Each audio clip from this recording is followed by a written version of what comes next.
Hi guys, today I'm going to do a baking soda gender test. I'm only doing this for fun and this is just a myth. Hindi talaga ako makapaniwala na ngayon sa pa-third child ko, gagawin ko na ulit na mag-baking soda test.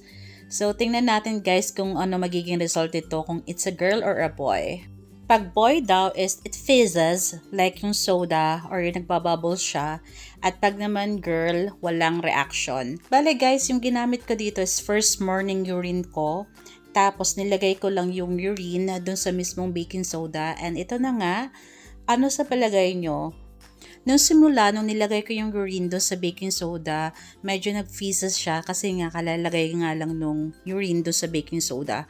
Pero ngayon, as you can see, wala nang reaction. Based sa result ng test na to, it's a girl. No reaction na at hindi na siya nag-fizzes like a soda.